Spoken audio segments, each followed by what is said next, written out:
The first thing you should know is this: betrayal doesn't sound like a stranger shouting at you on the street. No. It sounds like laughter in your own kitchen.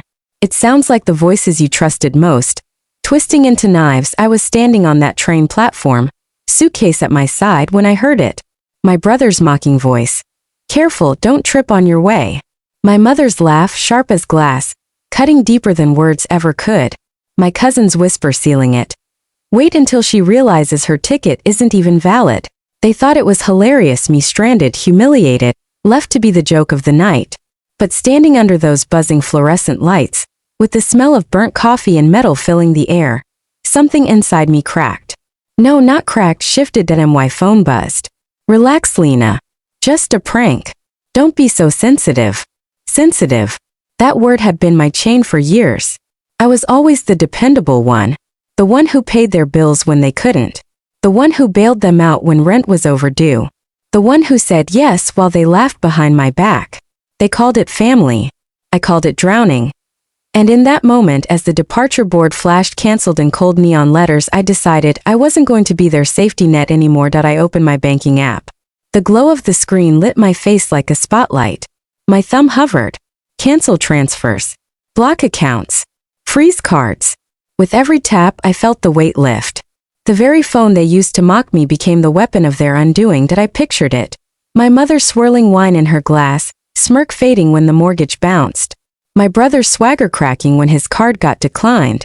My cousin suddenly small when his rent payment failed.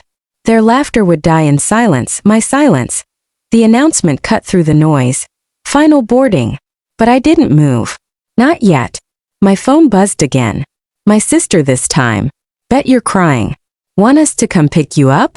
Say sorry first." I laughed. For the first time in weeks, I actually laughed. Not bitter. Not broken.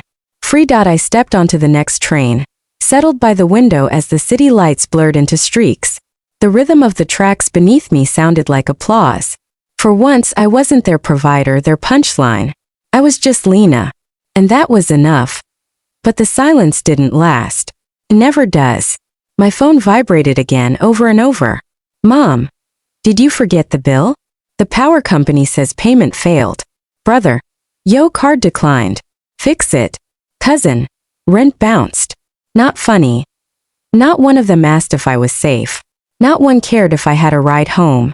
All they cared about was the money. When the conductor came by for tickets, I handed mine over, valid and shining, while theirs, metaphorically, were already void. The irony was delicious. More messages came. My sister again. "You're really going to let the kids starve?" Heartless. That one cut, I won't lie. Heartless. After years of bleeding myself dry for them, now I was heartless. So I sent one reply. Steady. Cold. "You thought leaving me stranded was funny. Now you can learn what stranded really feels like."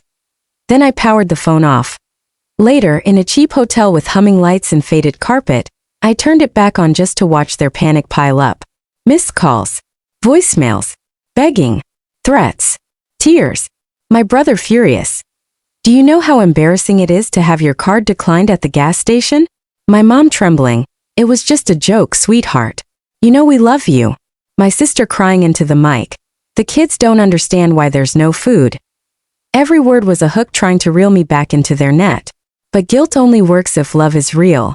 And what they gave me wasn't love, it was dependency dressed in cruelty. I typed one final message. "Family doesn't laugh while you suffer. Don't use that word with me again." BY morning. Sunlight streamed through the thin curtains, painting the room in pale gold. My phone buzzed nonstop, their chaos clawing to reach me. But outside, life moved on. Coffee brewing in a cafe down the street. Strangers chatting, laughter real and untainted. And I realized I was free. I didn't want them ruined. I didn't want them homeless. That was never the point. My silence wasn't destruction, it was revelation. They mistook my quiet for weakness. Now my silence was the loudest lesson of their lives. As I walked out into the morning air, crisp and clean, I whispered words meant only for me. They thought they stranded me, but I was the one who finally left them behind.